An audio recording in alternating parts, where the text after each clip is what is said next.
मुअज़्ज़िज़ हाज़रीन कराम, बुज़ुर्गान मिल्लत, मेरे गयूर नौजवान साथियों, आप तमाम का बेहद शुक्रिया कि आपने अपना कीमती वक्त निकाल कर आज की इस मीटिंग में शिरकत की।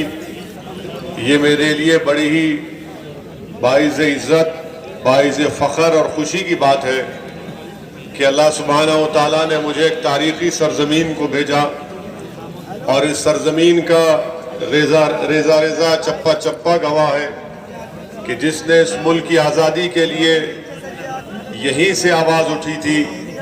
अंग्रेज़ों की 200 साल की ग़ुलामी की जंजीरें जो तोड़ी गई, वो यहीं के हमारे बुज़ुर्गों ने आवाज़ लगाई थी। और ना सिर्फ आवाज़ लगाई बल्कि अपनी जान के नजरानों को पेश किया, मसाइब और मुश्किलात में अपनी ज़िंदगियों को डाला, जेल की सोबतें बर्दाश्त की। और ना सिर्फ ये बल्कि तारीख़ी सरज़मीन है जहाँ से तौहीद और सुन्नत के पैगाम को सारी दुनिया में आम किया जा रहा है।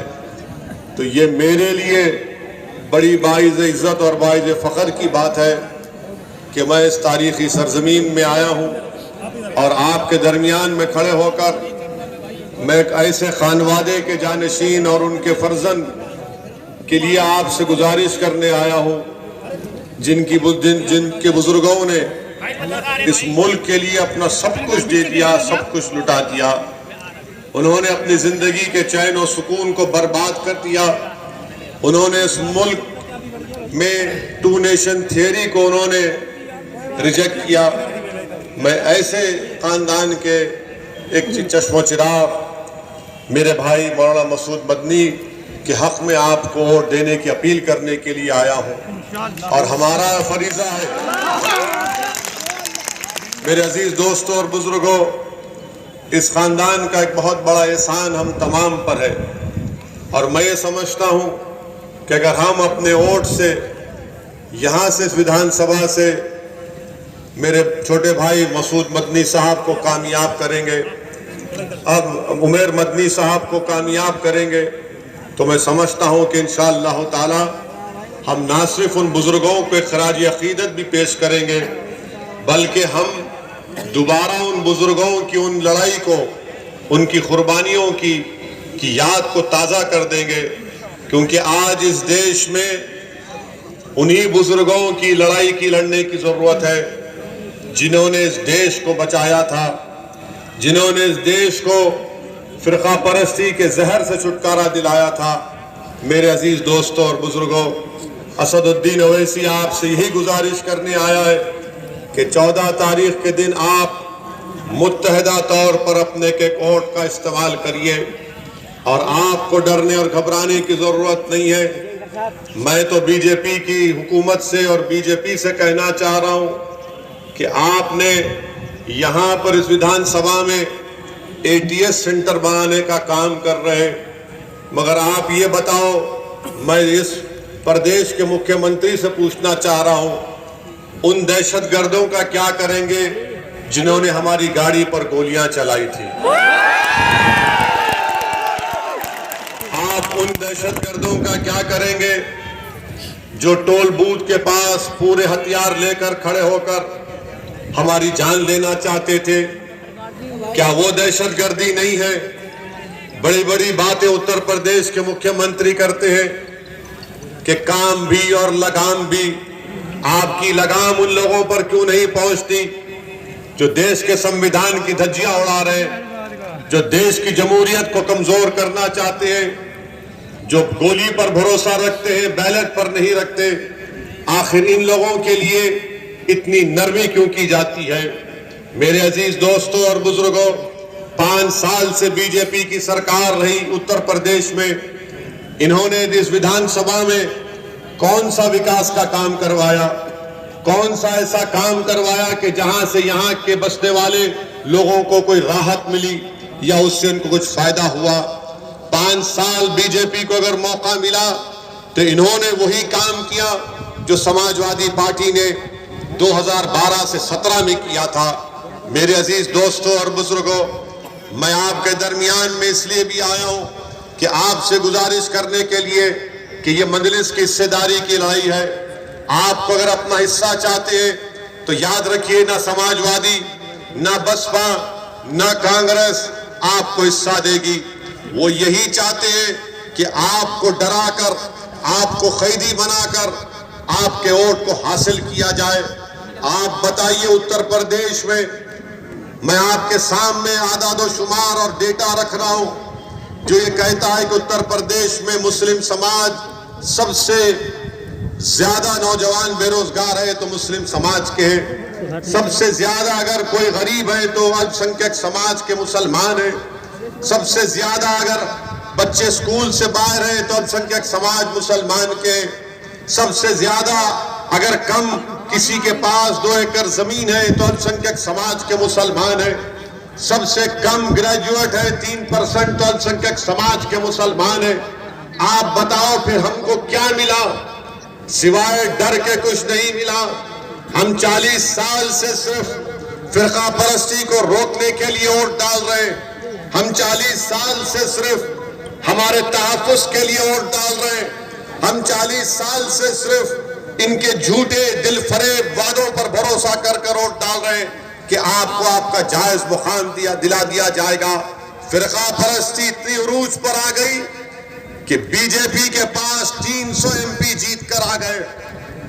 आज हमको इतना दबाया और कुचला जा रहा है कि हम अपनी आवाज तक नहीं उठा सकते। आज इतना डर सपा, बसपा और कांग्रेस में पैदा हो चुका कि वो अपने मन से लफ्ज अल्पसंख्यक समाज मुसलमान लेने से इनका नेता डरता है। मेरे अजीज दोस्तों और बुजुर्गों, असदुद्दीन ओवैसी आपके दरमियान में आकर ये कह रहा है कि आपको डरने और घबराने की जरूरत नहीं है।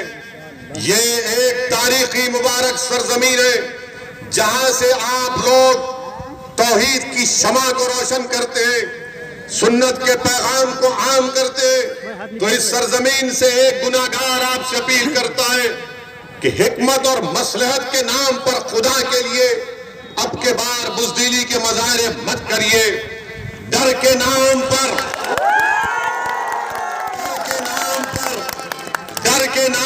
आप उन पार्टियों को वोट मत दीजिए जो हमेशा आपको लूटते आए हैं। अगर डरना है तो जमीन और आसमान बनाने वाले से डरो, मखलूक से मत डरो। अगर डरना है तो खालिक से डरो। मखलूक चाहे प्रधानमंत्री हो, मोदी हो, योगी हो, हम जिंदा हैं और जिंदा रहेंगे। जिंदगी की मिसाल ये कि आप बातिल ताकतों से समझौता नहीं करेंगे। जिंदगी की मिसाल ये है कि आप मजलूमों का साथ देंगे। जिंदगी की मिसाल ये है कि आप जुल्म को जमहूरी तरीके से उसका खात्मा करेंगे। जिंदगी की मिसाल ये है कि आप अपने वोट की अहमियत और कीमत को जानेंगे। मेरे अजीज दोस्तों और बुजुर्गों, क्या 2014 में ओवैसी ने इलेक्शन लड़ा था? नहीं। 2017 में हम सिर्फ 30 सीट पर चुनाव लड़े, तब भी अखिलेश और राहुल की जोड़ी जो नाहिल और नाकाम जोड़ी थी बीजेपी। 2019 में हम नहीं लड़े, अखिलेश और बहन जी मिलकर लड़े, सिर्फ 15 लोकसभा की सीट पर कामयाबी हासिल की। समाजवादी के लोग आज हम पर उंगलियां उठाते। बताओ समाजवादी के लोगों, तुम्हारे पास 5 MP जीते, जिसमें से 3 अल्पसंख्यक समाज के मुसलमान और एक पिताजी और एक बेटा। आप बताइए कौन जिम्मेदार है इसका? और मैं आपको बता रहा हूं, समाजवादी पार्टी के लोग असदुद्दीन ओवैसी पर इल्जाम लगाते। लगाओ, जितना इल्जाम लगाना है लगाओ। मैं तुमको बता रहा हूं कि तुम्हारे इल्जाम लगाने से मैं पीछे हटने वाला नहीं हूं इंशाअल्लाह।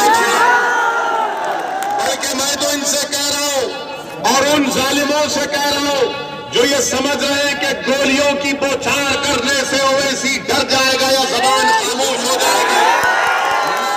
इंशाअल्लाह नहीं होगी। ना इनके इल्जामात मेरे हौसले और अज़म में कमी पैदा कर सकेंगे, ना किसी जालिम की गोलियां मेरे दिल में सिवाय अल्लाह के किसी और का डर पैदा कर। दोस्तों और बुजुर्गों, आप पूछिए समाजवादी पार्टी से, पूछिए इनसे कि लोकसभा में आपने यूएपीए के कानून में जो दिल्ली में बैठकर एक इंस्पेक्टर किसी को भी दहशतगर्द घोषित कर सकता है, समाजवादी ने, बसपा ने, कांग्रेस ने अमित शाह के लाए हुए कानून की तायीद की थी। किसने मुखालिफत की थी? असदुद्दीन ओवैसी।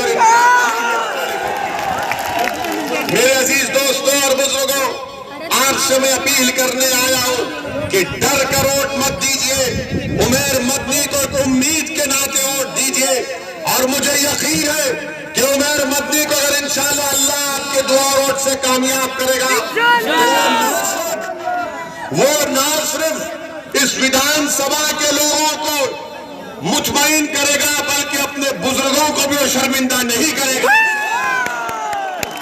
मेरे अजीज दोस्तों और बुजुर्गों, बहुत सी बातें हैं, मैं सिर्फ चंद बात आपके सामने करके यहां से रुखसत हो जाऊंगा। कल सहारनपुर में प्रधानमंत्री आए थे। प्रधानमंत्री आकर अचानक ट्रिपल तलाक के बारे में बोले।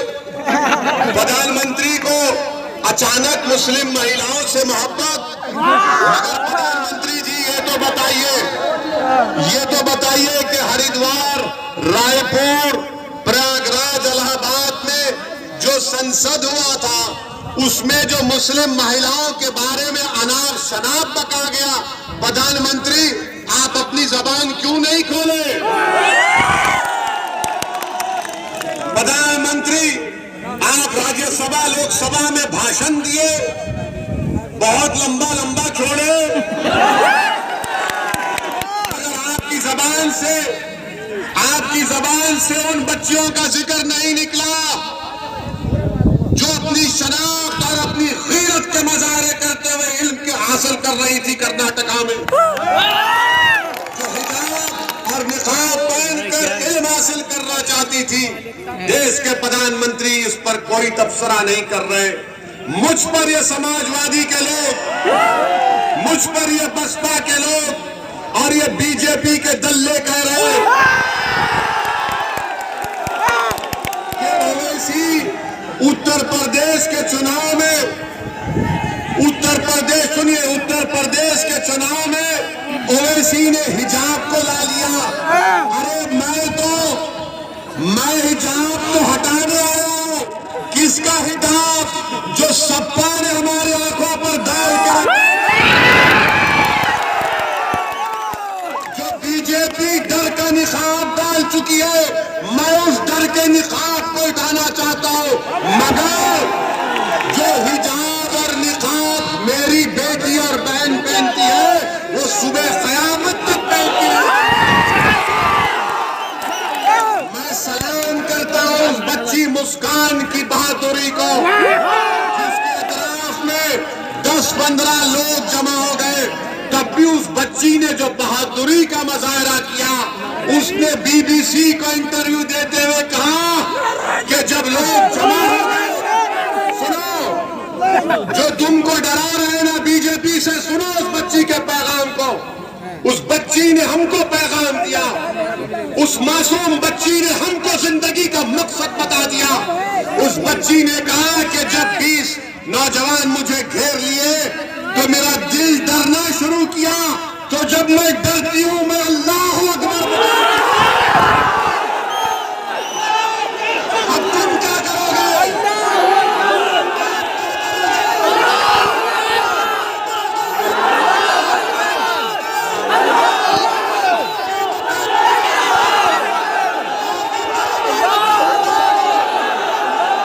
ये मकसद है हमारा। इस मकसद को समझो आप, जो हमारी जबानों को बंद करना चाहते हैं। अरे हम क्या तुम्हारे बोलने पे जिंदगी गुजारेंगे? तुमको मेरी दाढ़ी पसंद नहीं है, कोई परवाह नहीं, मैं दाढ़ी छोड़ूंगा। तुमको मेरे सर पर टोपी पसंद नहीं है, मैं टोपी पहनूंगा। तुमको हिजाब पसंद नहीं है, मेरी बेटी पहनेगी। मैं क्या तुम्हारा गुलाम हूं? मैं क्या तुम्हारा कैदी हूं?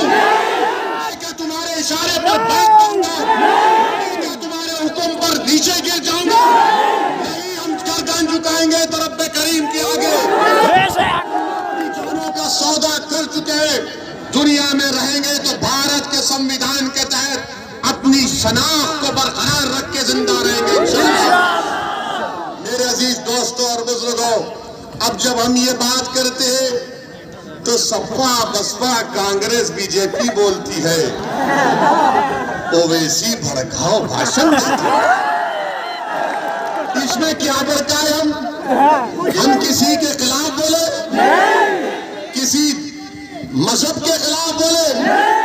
अरे मैं मेरी बात कर रहा हूं, मैं किसी और की नहीं कर रहा हूं, बल्कि मैं ये कह रहा हूं, अगर उस बच्ची का नाम मुस्कान की जगह लक्ष्मी होता तब भी ओवैसी की उसकी बहादुरी की तरह।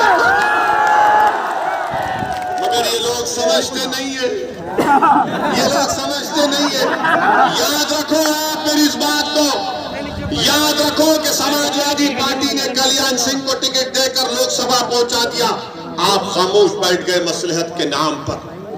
आज समाजवादी पार्टी में चांदपुर विधानसभा में एक ऐसे शख्स को अखिलेश ने प्रत्याशी बनाया जो खुद उसकी सरकार ने उसको मुजफ्फरनगर के कांड में गिरफ्तार किया था।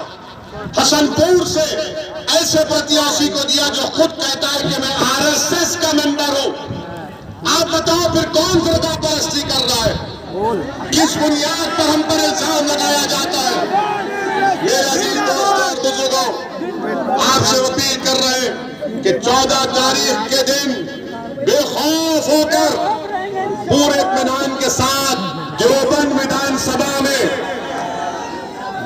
की विधानसभा में मंजलिस के उम्मीदवार उमर मदनी साहब को पतंग के निशान पर बटन दबाकर आप अपने इत्तेहाद को कामयाब करिए, हिस्सेदारी की लड़ाई में हिस्सा अदा करिए और 14 तारीख के दिन पूरी विधानसभा के आसमानों पर काली पतंग नजर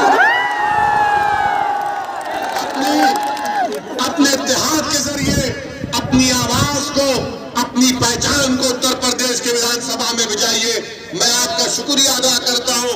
मुझे एक और 2 मुकामात पर जाना है इंशाअल्लाह ताला। मैंने हजरत से वादा किया है कि चुनाव के बाद फिर आऊंगा, आपसे बात करूंगा।